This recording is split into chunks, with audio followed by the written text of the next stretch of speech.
Venez voir ce qu'il a fait. Venez voir ce qu'il a fait. Ce n'est ni par ma force, ce n'est que la grâce de Dieu. Moi j'étais vendu à cause de mon rêve. Ndotonanga elukelinga makambo. Premier ministre, il m'a fait. Zame alola asalinga ngolu. Venez voir ce qu'il a fait. Venez voir ce que je suis devenu. Ce n'est ni par ma force, ce n'est que la grâce de Dieu. Moi j'étais vendu à cause de mon rêve. Mon propre rêve m'a créé des problèmes. Aujourd'hui, Premier ministre, il m'a fait. Le Dieu de LMTV m'a fait du bien.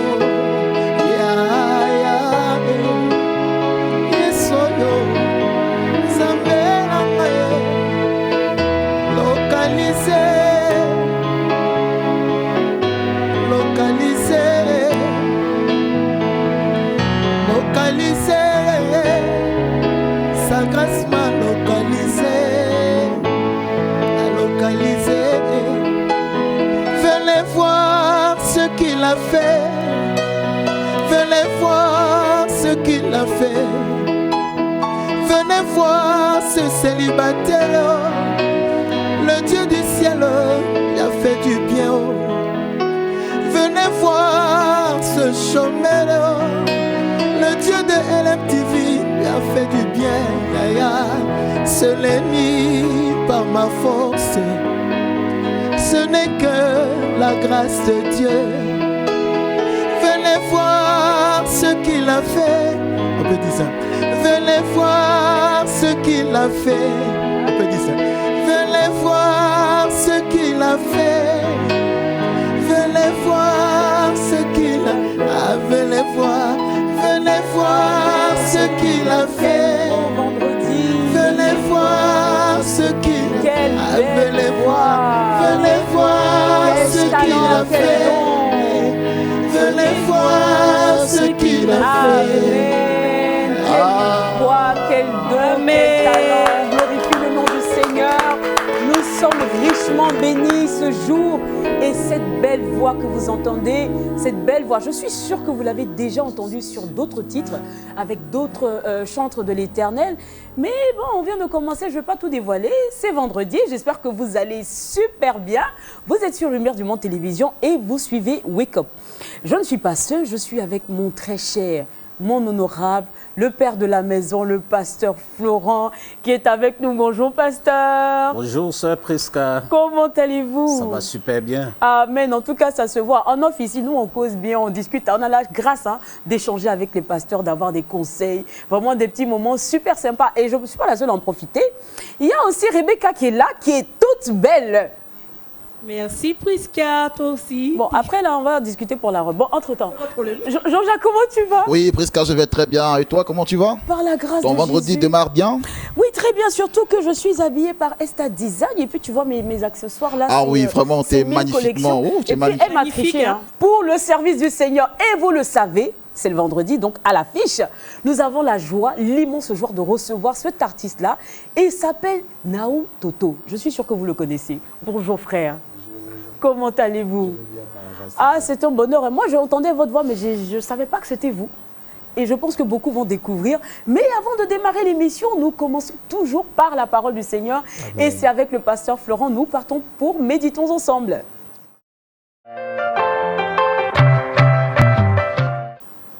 Papa Florent, on médite ensemble la parole. Oui, merci. Permettez-moi de saluer tous les téléspectateurs ce vendredi. Amen. Que Dieu vous bénisse. Amen. Merci de terminer la semaine avec le Seigneur. Et ce matin, il convient que nous méditions la parole de Dieu. Je voudrais ce matin entrer dans les familles, parler des familles. Amen. Non, loin du kistaï qu'on a l'habitude d'entendre ici. Ça, tonton Léon est bien placé pour le diriger. Tonton Léon. Ce matin, je voudrais seulement m'adresser aux enfants. Aux enfants. Les enfants des familles. Mais n'entendez pas par enfant le tout petit garçon, la petite fille, non. L'enfant, c'est toute personne qui a une relation avec un père, une mère, c'est ça. Quel que soit ton âge. C'est de cela que je veux parler. Et pour cela, je vais vous inviter à lire le passage qui se trouve dans Colossiens chapitre 3, verset 20. Colossiens chapitre 3, verset 20.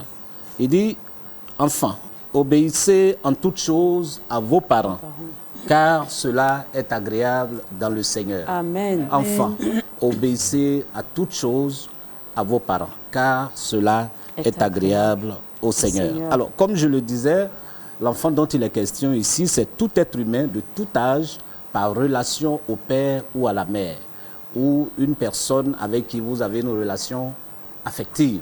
Ça peut ne pas être le père biologique ou la mère biologique, mais il vous prend comme son fils. Voilà. Donc, il y a cette relation affective-là. Et donc, tant que vous êtes en face d'une telle personne, vous êtes son enfant, peu importe son âge. Quelle attitude attendons-nous de vous? Quelle attitude Dieu attend de ces personnes-là? Quel que soit votre âge, je le dis. C'est l'obéissance. Et c'est clairement mentionné là. Obéir. Obéir dans le sens ici de servir, d'être à la disposition du père ou de la mère. Peu importe l'âge, permettez-moi d'insister. Parce que là, vous allez penser que c'est le tout petit qui est encore à l'école primaire, alors que vous-même qui avez les cheveux gris, votre père vit, votre mère vit, alors vous êtes enfant, il est question de vous aussi.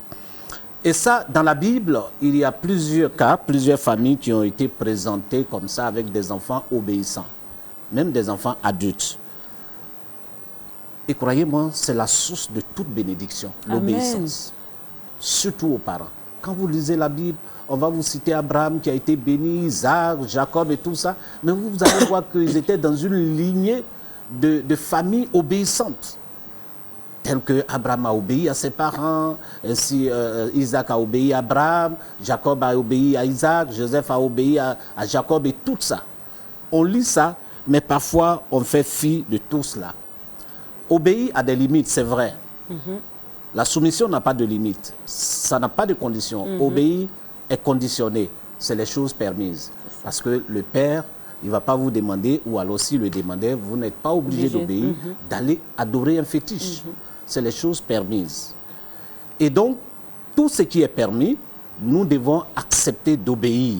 Même quand on ne veut pas accepter parce que ce n'est pas permis, il faut passer par une voie de diplomatie. Il faut savoir refuser. Il faut avoir la manière. Ça vaudrait, mais voilà, la manière. Il ne faut pas, à la limite, te foutre de ton père. Alors ici, je veux citer deux cas de personnes, d'enfants, qui ont su obéir à leurs parents et qui ont décroché une élévation, qui ont eu une bénédiction pas possible, indescriptible. Je vais citer le cas de Saül. Saül, il était encore avec son père. Ils n'ont pas mentionné son âge, mais on nous dit, la parole de Dieu nous dit dans 1 Samuel 9, à partir du verset 1, que Saül, déjà jeune homme, avait des serviteurs, parce qu'il était issu d'une famille riche. Son père était Kish. Kish était un homme très important de l'époque. Et donc lui, Saül, avait déjà des serviteurs. Et puis un jour, Kish a perdu des ânesses, et il a dit à son fils Saül, Saül, lève-toi, prends un de tes serviteurs et va dans la brousse chercher mes ânesses. Vous voyez ce que ça représente pour Saül? Fallait-il obéir ou non? Mais parce que c'est son père, il a obéi, il a pris un de ses serviteurs et puis ils se sont rendus en brousse. Ils ont passé des heures, pour ne pas dire des jours, à chercher les ânesses, sans pouvoir les trouver. Mais Saül a eu le souci du bien-être de son père et il a demandé à son serviteur de retourner. Quand son serviteur lui a dit, continuons, allons voir un homme de Dieu qui est dans les parages, certainement il a un mot à nous dire. Et c'est ainsi qu'ils se sont rendus chez Samuel. Je vais vous épargner des détails. Vous allez lire le reste dans 1 Samuel chapitre 9. Et arrivé sur Samuel, Dieu avait déjà préparé l'esprit de Samuel à bénir un homme qui viendrait à lui ce jour-là. Et dès que Samuel l'a vu, il l'a béni, il l'a oint, il a dit à partir d'aujourd'hui, tu seras le roi d'Israël. Amen. Et vous allez voir la suite, les bénédictions qui ont accompagné. Voilà comment Saül est arrivé au pouvoir, sur le trône. Il fut le premier roi d'Israël. Et tout a commencé par son obéissance à son père. Amen. Imaginez-vous qu'il ait refusé un instant d'obéir. Il ne serait pas en brousse, en train de chercher les ânesses pour son père. Et certainement, l'huile d'onction serait restée avec Samuel. On ne sait pas sur la tête de qui il allait mettre. Mais il est allé, il a reçu l'onction parce qu'il a obéi à son père. Amen. La deuxième personne que je voudrais citer ici, c'est le cas de David. David, fils d'Isaïe. Isaïe était très vieux. Quand vous lisez dans 1 Samuel chapitre 17 déjà, c'est mentionné là. Isaïe avait plusieurs garçons, des robustes et tout ça, mais ils ont présenté David comme un garçon un peu chétif et tout ça. Mais lui, sa mission, c'était de rester au champ, veiller sur les agneaux, les animaux en fait. Voilà, le bétail de son père. Et ceux qui étaient plus robustes étaient au front avec Saül, en guerre.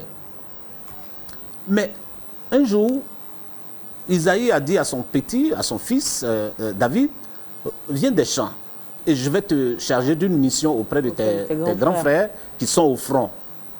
À la place de David, beaucoup allaient refuser. Non, mais papa, tu es injuste. Chacun a son rôle. Moi, je suis au champ avec mes... Voilà, ceux-là, ils ne m'ont jamais aidé là-bas. Et puis, c'est parce qu'ils sont robustes qu'ils ont les armes, ils n'ont qu'à rester là-bas. Il n'a pas dit ça. Mais il a accepté d'obéir. Il a pris de la nourriture et il allait faire la commission de son père. C'est arrivé au front. Même les grands frères qui étaient là-bas étaient étonnés de voir le petit David. Oui. Ah oui, on peut obéir à ce point. Vous venez nous servir encore ici.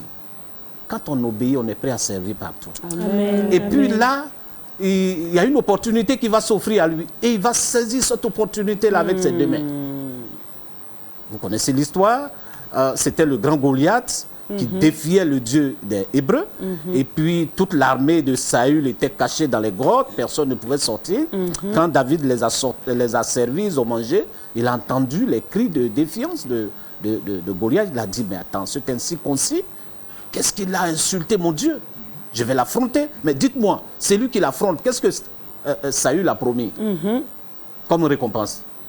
Ils lui ont dit la récompense, ça l'a mis à être armé de courage. Et puis il a affronté Goliath. Il a coupé, il a tranché la tête de Goliath. Il ne l'aurait jamais fait s'il n'avait pas obéi à son père. Parce qu'il serait resté dans les champs en train de tuer les ours. Il a tué beaucoup de ours pour défendre son troupeau. Mais ça ne lui a jamais rien rapporté. Il a fallu qu'il sorte un peu de ce cadre habituel en obéissant à son père. Amen. Pour qu'il ait la couronne. Amen. Et il a eu la couronne. Amen. Plus tard, ils ont chanté, Saül a tué 1000 et David en a tué 10 000 et tout ça, sa bravoure. Bien-aimé, je vais t'interpeller, toi qui es encore avec les parents, qui as la grâce d'avoir tes parents, quel que soit ton âge et ta position, il faut continuer à les servir. Amen. Il faut continuer à les donner de l'obéissance, à les honorer. Amen. Un père, ça ne s'achète pas. Oui. Un père, c'est un père. C'est le représentant de Dieu. C'est même Dieu visible pour toi sur terre pendant que tu es là. Amen. Que Dieu vous bénisse, famille. Amen. Chers enfants, bénissez Dieu d'avoir vos parents encore avec vous et bénissez Dieu de ce que vous êtes soumis à vos parents. Qu'il en soit ainsi. Amen. Au nom de Jésus-Christ. Amen. Amen. Soyons tous bénis d'avoir cette parole-là du pasteur. Et vraiment, pour ceux qui ont leurs parents en vie, des fois, hein, c'est vrai que la vieillesse fait que des fois, ils parlent beaucoup, ils se plaignent. Mais même si tu as 70 ans, tu restes un enfant devant ton père. Mais bien sûr. Oui. Même si tu as 80 ans, maman peut taper sur ta tête. C'est son droit de maman, c'est ton Dieu sur terre, papa, c'est ton Dieu sur terre. Tu veux dire quelque chose? Donc, on doit rester obéissant à nos parents. Tout simplement. C'est l'un des commandements avec une promesse. Avec une promesse. Donc, on doit garder cela avec beaucoup d'intérêt parce que, comme le pasteur l'a dit, les parents, ça ne s'achète pas. Un père reste un père. Et toi, tu as quelque chose à dire, hein? Forcément. Oui. Moi, je bénis Dieu d'avoir encore mon père et ma mère. Et c'est une grâce. Vraiment. C'est une grâce. Parce qu'il y en a d'autres qui donneraient tout pour avoir encore papa ou maman. J'en fais partie. Et moi, ce sont mes dieux. Donc après, je les obéis parce que derrière est cachée une grâce particulière. Notre artiste, il veut dire quelque chose. Oui, mais enfin, je veux d'abord dire merci au pasteur pour ce message. Amen. Bon, pour nous autres là qui avons déjà perdu papa et maman, c'est pas facile. On connaît un peu. Mais moi, je vais juste peut-être ajouter, je vais parler sur l'avantage en fait. C'est ça. D'avoir des parents. Parce que souvent, on ignore ça. Moi, je connais beaucoup d'enfants qui injurient, qui parlent du mal de leurs parents.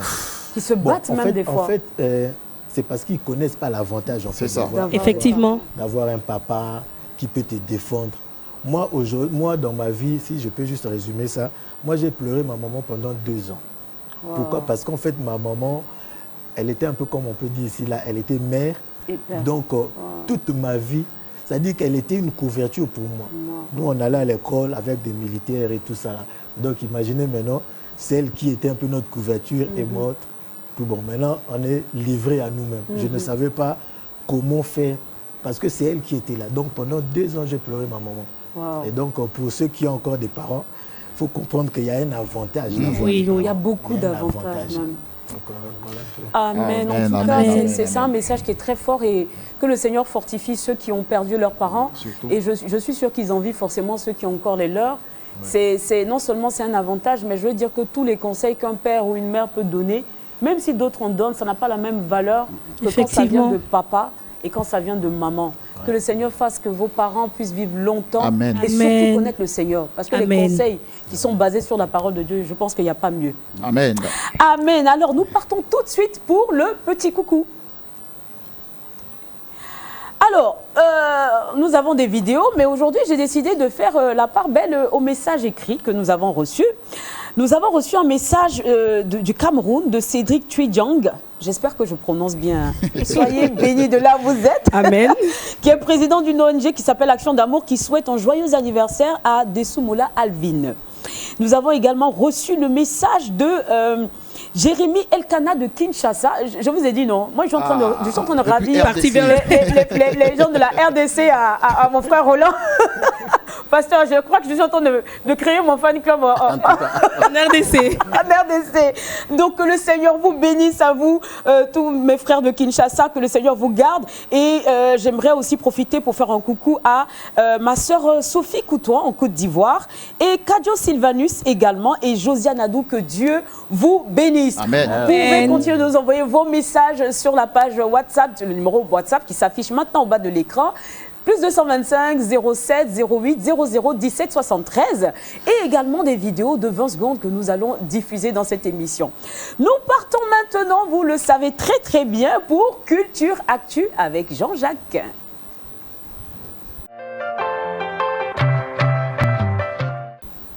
Jean-Jacques Denis.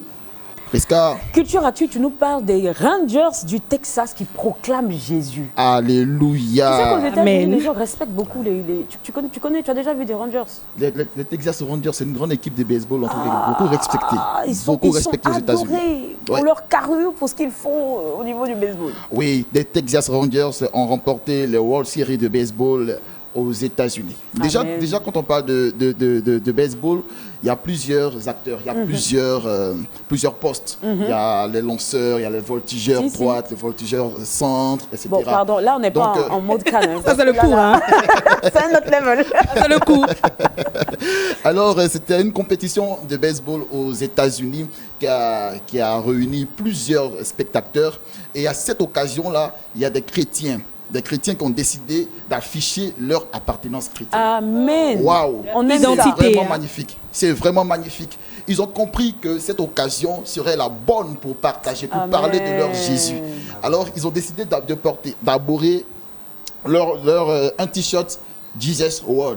Amen. Jésus a gagné. Jésus a gagné. Donc, sous leur maillot est marqué Jesus won. Amen. Je crois bien. Réfléchissons un peu. Quand ils ont décidé de confectionner ce t-shirt, ils ne savaient pas s'ils allaient gagner. C'est clair.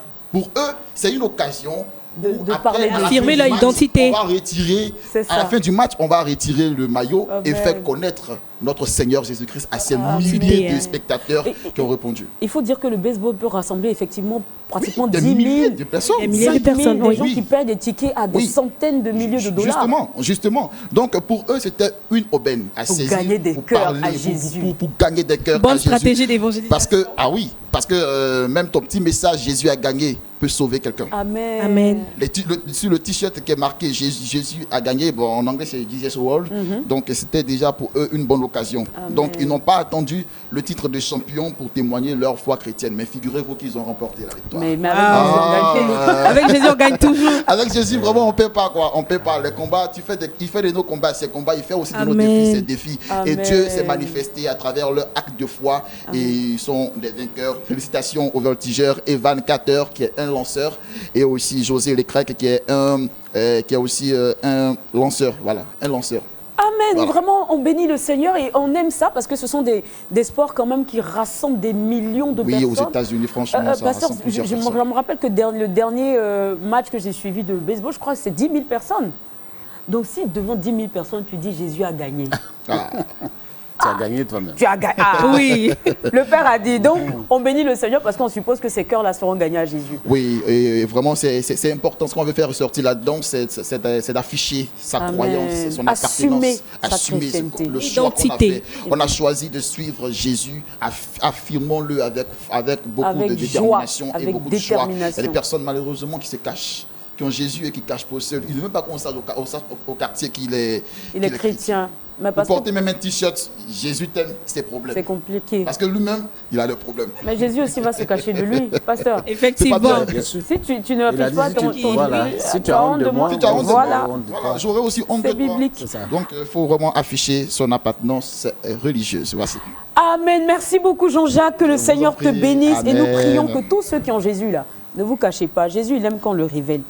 Plus tu vas le révéler, plus il va faire des miracles qui vont témoigner de ton appartenance à lui. Amen. Vous le savez, c'est vendredi et nous avons cette rubrique qui s'appelle À l'affiche et nous recevons cet artiste-là que vous avez découvert tout à l'heure à l'entame de cette émission. Nous partons pour À l'affiche.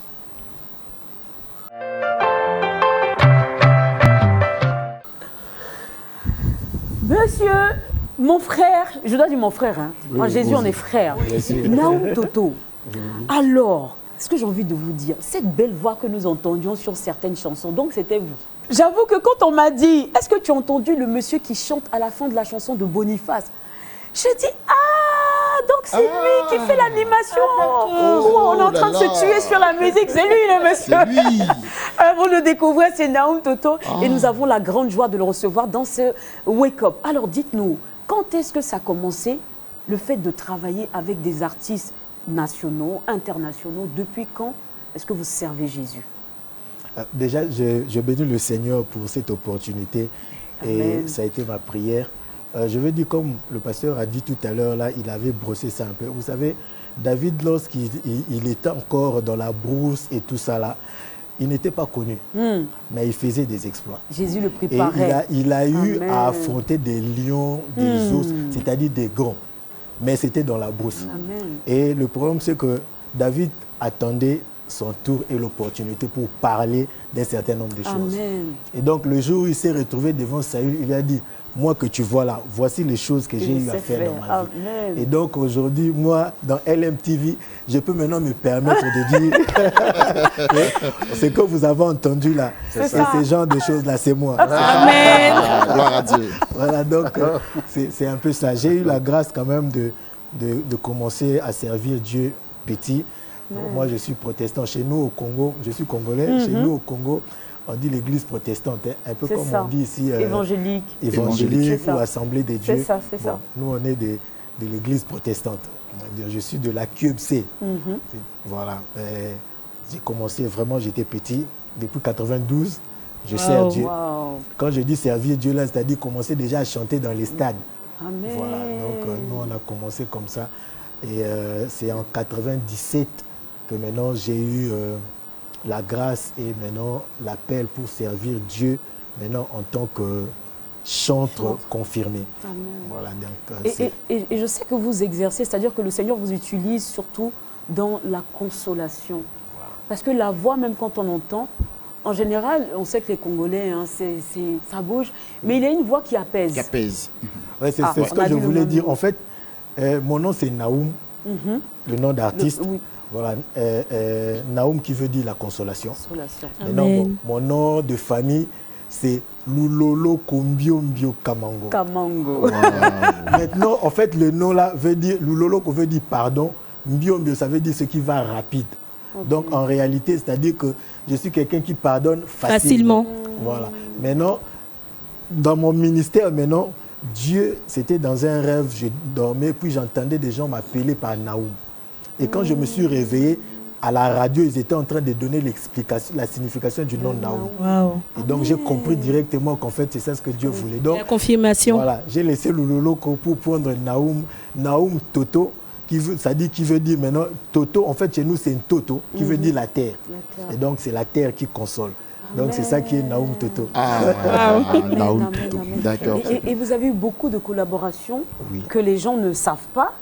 C'est-à-dire, on entend la voix, mais on ne sait pas que c'est lui. Avec Boniface, avec Exo Éclat. Wow. Exo Éclat, j'ai travaillé avec Marcel Mbungu, mais pas trop parce que comme lui il revenait, on a plus joué au FESPAM, au Congo-Brazza. Donc j'ai travaillé avec beaucoup de grands de chez nous qu'on ne connaît pas ici, mais en tout cas c'est des, comme on dit, c'est des vieux pères. Moi, il y a une question, pasteur, il y a une question qui me gratte chaque fois que je rencontre les Congolais. Comment vous avez fait, puis Jésus vous a donné autant de talent? Sur 100% de Congolais, 91% ont des voix extraordinaires. C'est la grâce. Waouh! Et on bénit Dieu parce que aussi la plupart sont des serviteurs de Dieu. Amen. Et vous, réellement, l'appel a démarré quand, véritablement? En 92, j'ai été baptisé, puis j'ai commencé à servir Dieu dans l'église, dans les chorales. Moi, j'ai fait les chorales, j'ai fait les groupes spirituels. C'est-à-dire, on fait juste les voix. Les chœurs seulement. Voilà, les chœurs. Voilà. J'ai chanté aussi maintenant dans des groupes musicaux.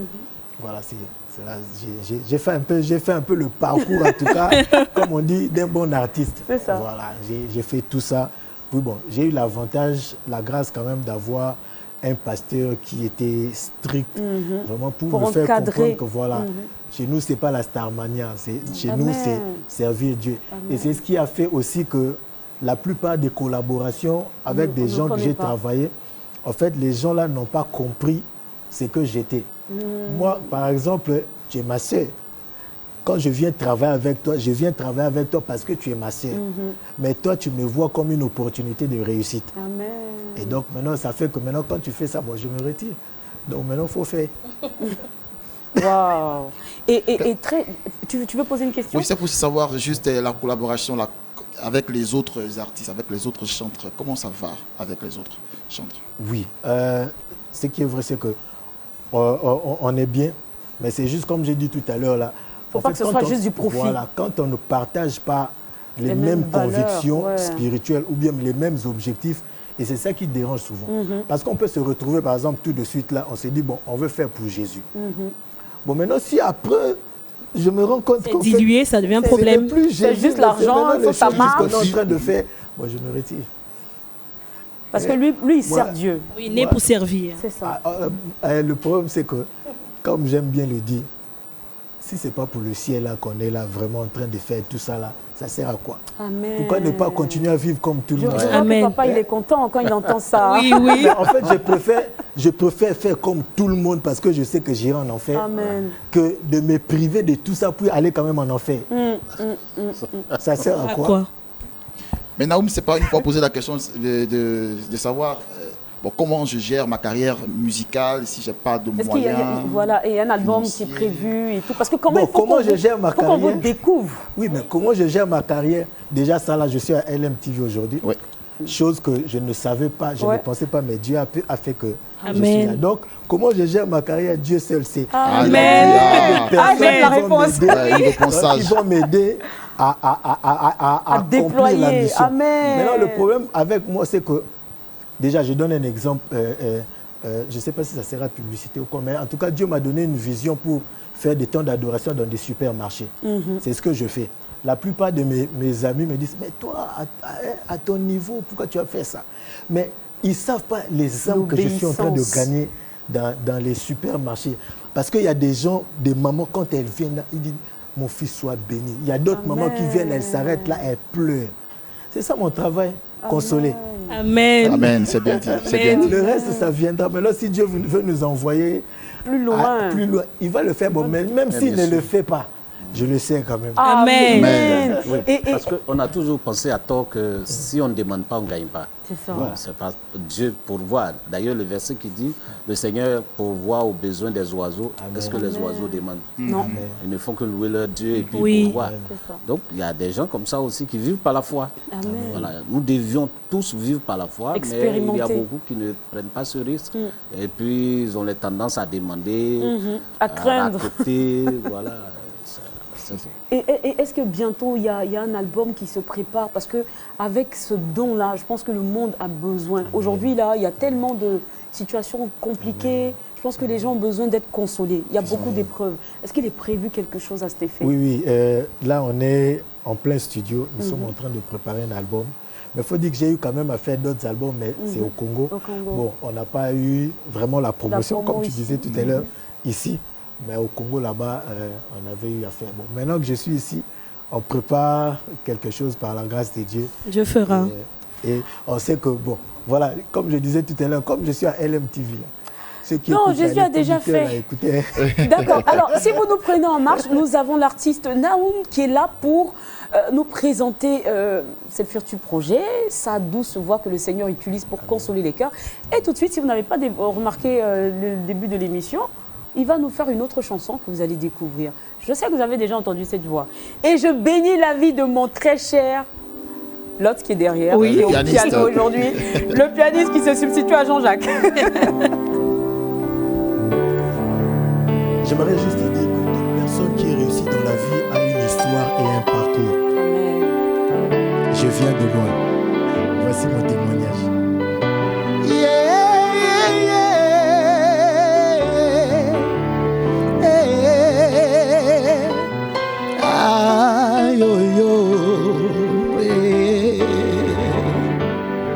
Je n'arrive pas à garder dans mon cœur tout ce que tu as fait dans ma vie.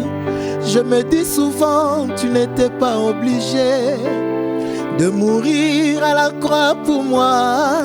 Sans toi dans ma vie, qui pouvait m'accepter?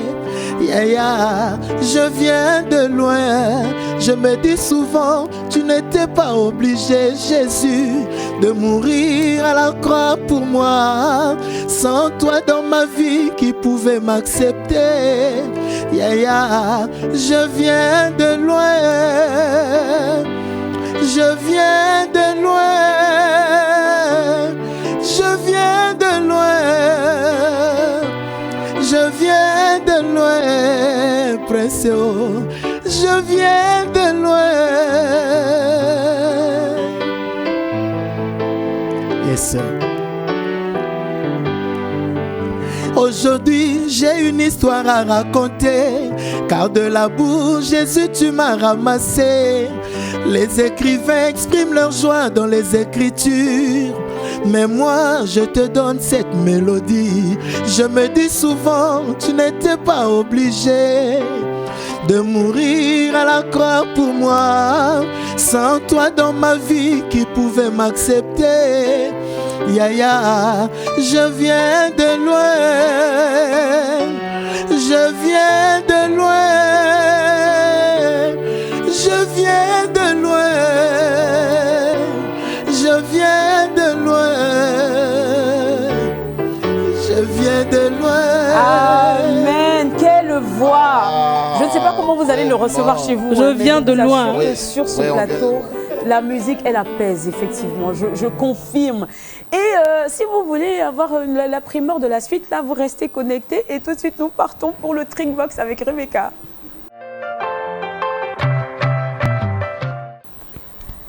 Rebecca nous parle aujourd'hui de quel type de sac, pour quelle occasion? Oui, c'est pour les femmes. Moi, je suis toute oui, hein, je veux en apprendre.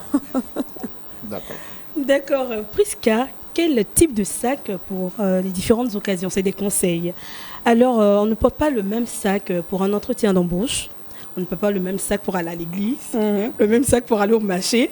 Et donc, je vous donne des petits conseils pour vos différents événements. Quel sac à main choisir pour aller au travail, mesdames? Se rendre à un rendez-vous, d'un entretien professionnel. On choisit un sac du moins esthétique, de qualité, à la fois discret et chic. Un sac à seau, que vous allez voir tout à l'heure illustré. en cuir, en beige, selon votre convenance, en cartable rigide, pour mettre les ordinateurs comme Prisca, tu peux le faire, hein? Ou un sac encore en bandoulière nude.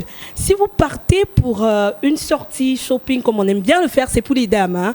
Denis, il faut bien écouter pour ton épouse. On opte pour une pièce tendance et pratique, en modèle banane noire, tranquillement, c'est une belle... c'est un beau complet et tout, ou un micro-sac coloré, selon votre couleur, un bleu, rouge ou vert. Lors d'une sortie, un restaurant, un dîner, avec madame, avec des amis, avec la famille, vous optez pour une petite pochette dorée. Vous aimez le doré, hein, Prisca? Oui, on aime tout ce qui brille, ça c'est sûr. J'avoue. D'accord. Alors, vous partez pour un week-end en famille, un séjour. On note pour le sac à dos. Hein. Si on part sur les 18 montagnes, c'est encore des sacs à dos. L'accessoire de voyage idéal pour vous permettre de passer un bon séjour. Vous pourrez mettre votre portable, tout ce qu'il faut. Et pour un mariage, bientôt un mariage, par la grâce de Dieu, vous optez pour une pochette cloche à strass, que vous allez voir aussi illustrée en images, afin de faire sensation. Mesdames, vous serez très belles. Et enfin, pour terminer, si vous avez un rendez-vous galant avec monsieur, vous optez pour une pochette. Une minaudière nude sera parfaite pour votre look et ça sera idéal pour la soirée. Voilà. En vrai, je pense que les messieurs sur ce plateau, un peu dépaysés, mais ils ne savent pas de quoi. En fait, ils se disent, mais quoi? C'est pour madame. Pour chaque événement, pour chaque sortie. Oui, c'est pour madame. Une femme va se bourrer la tête à prendre tout ça là. Oui. Parce que moi, je vous dis, je suis une femme, non, mais je ne peux pas suivre ce mouvement. Waouh, c'est trop compliqué. Waouh, les femmes. Elles ont une préférence, mais ce serait bien. Ou chaque événement. Hein. Fortifie. Être femme, ce n'est pas une chose facile. C'est pas facile. difficile. Le placard, il est chargé de sacs. Ben, tu vas voir, elle va acheter encore un autre sac. Elle va pousser les autres sacs pour rajouter. Là, c'est direct. Mais là, je vais donner un conseil à mes soeurs. Amasser, ce n'est pas une bonne chose. Ce n'est pas chrétien d'amasser. Quand vous en avez, il faut donner. De temps en temps, le Seigneur, il bénit ceux qui ont la main légère. Même si tu as acheté le sac à 1 000 €, de temps en temps que tu ne portes pas ou que tu l'as porté, tu es fatigué, il faut te donner. Le Seigneur aime les gens qui donnent. Par ailleurs, il est important quand même de savoir aussi utiliser les sacs en fonction des, des événements. Oui, des circonstances. Je confirme, tout ce qu'elle a dit, c'est vraiment ça. C'est exactement ça. Ouais. Mais je pense qu'un sac peut avoir deux fonctions. Ça dépend. Ouais. En tout cas, merci beaucoup, Rebecca. Que le Seigneur te bénisse. Amen. Et puis, vous le savez, maintenant, il faut prendre certains types de sacs. Donc, pasteur, si maman a beaucoup de sacs, il ne faut pas vous inquiéter. C'est chose normale. Nous partons pour la rubrique Le saviez-vous avec Jean-Jacques.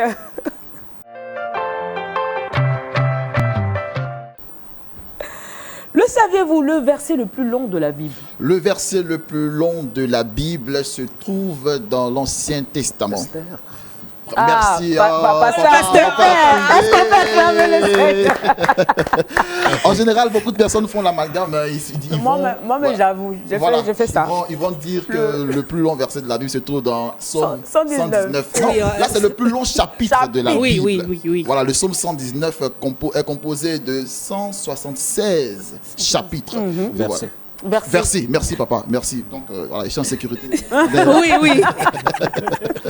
Voilà, donc le verset le plus long de la Bible se trouve dans l'Ancien Testament, plus précisément dans le livre d'Esther. Et Esther, c'est le 17e livre de la Bible, pour ceux qui ne savent pas. 17e livre de la Bible. Et Esther 8, verset 9 dit « Ainsi, les scribes du roi furent appelés à ce moment-là, le 3e mois qui est le mois de Sivan, le 23e jour, et il fut écrit selon tout ce que Mardoché avait ordonné aux Juifs, aux satrapes, aux gouverneurs et aux princes de provinces, depuis l'Inde jusqu'à l'Éthiopie, 127 provinces en tout, à chaque province dans sa propre écriture, à chaque peuple dans sa propre langue, et aux Juifs dans leur propre écriture et langue. Esther 8, verset 9. Ce verset comprend 90 mots et se distingue comme le plus long verset de la Bible. Amen. Donc, à ne pas confondre avec le plus long chapitre de la Bible. Parce que nous tous, on était dedans. On se confesse. Hors caméra, je confesse.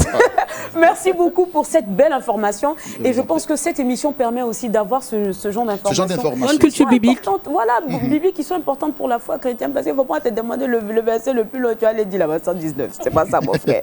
Soyez bénis chez vous. Amen. Et puis cette émission tire à sa fin. Vous allez avoir la primeur d'entendre encore une fois notre frère qui est là, Naoum, avec sa sublime voix. Mais elle va nous donner le verset boussole pour achever cette émission. Le verset boussole, nous partons dans Éphésiens chapitre 6, verset 1. La Bible dit, « Enfants, obéissez à vos parents selon le Seigneur, car cela est juste. » Amen. Amen. Amen. Papa, un dernier mot pour encourager les enfants à obéir aux parents, même si on ne comprend pas tout. Oui, l'obéissance, c'est aussi une attitude qui conduit à la bénédiction. Amen. La bénédiction qu'on reçoit des parents. Que Dieu vous bénisse dans votre Amen. obéissance. Amen. Soyez richement bénis et j'espère que vous allez passer un excellent week-end avec Jésus. Amen. Toujours. Soyez bénis chez vous. Shalom. Et puis nous allons terminer cette belle émission avec notre artiste qui va nous faire une très belle chanson. Yesu, amour de ma vie, amour de ma vie, papa, tu es l'amour de ma vie, amour de ma vie, tu es l'amour de ma vie, tu es l'amour de ma vie. Tu es l'amour de ma vie. Est-ce qu'on peut dire ça? Tu es l'amour de ma vie. Tu es l'amour de ma vie. Jésus, tu es l'amour de ma vie. Jésus, nanga, bolinga motema nanga. Tu es l'amour de ma vie. Tu es l'amour de ma vie. Mon Seigneur est vivant. Amen. Il a ressuscité tout en moi. Si je vis aujourd'hui, que la gloire revienne au Seigneur. Amen. La mort a laissé la place à Jésus, mon sauveur. Si je vis aujourd'hui, que la gloire revienne au Seigneur. On peut dire, tu es l'amour de ma vie. Tu es l'amour de ma vie. Tu es l'amour de ma vie. Tu es l'amour de ma vie. Tu es l'amour de ma vie. Pasta Bello, tu es l'amour de ma vie. Tu es l'amour de ma vie. Maintenant, on peut ajouter. D'accord. Tu m'as aimé. Tu m'as aimé. Tu m'as aimé. Tu m'as aimé. Nana lela langa yo. Bolingo ya la vie langa yo yo papa. Naloba langa yo na kati ya LMTV papa na biso ya langa tu es l'amour de ma vie, tu es l'espoir de ma vie, tu es l'espoir de ma vie, amour de ma vie, tu es l'amour de ma vie, tu es l'amour de ma vie, amour de ma vie, tu es l'amour de ma vie, Tu es l'amour de ma vie. tu es l'amour de ma vie. Tu es l'amour de ma vie. Écoute, j'aimerais juste te dire une chose. L'amour de Dieu dans ta vie ne dépend pas de ce que tu fais pour lui. Amen. L'amour de Dieu dans ta vie dépend des projets qu'il a réservés pour toi. C'est-à-dire, c'est lui, il a dit, je connais les projets que j'ai réservés pour toi. Et ce sont des projets qui ne sont pas suivis des chagrins. Donc, je veux vraiment te conseiller, bien-aimé, comprends ça. Ne cherche pas trop à surcharger ta tête sur des réflexions. Amen. Mais cherche juste à connaître la volonté de Dieu pour toi. Amen. C'est la volonté de Dieu pour toi qui est meilleure. Amen. Tu es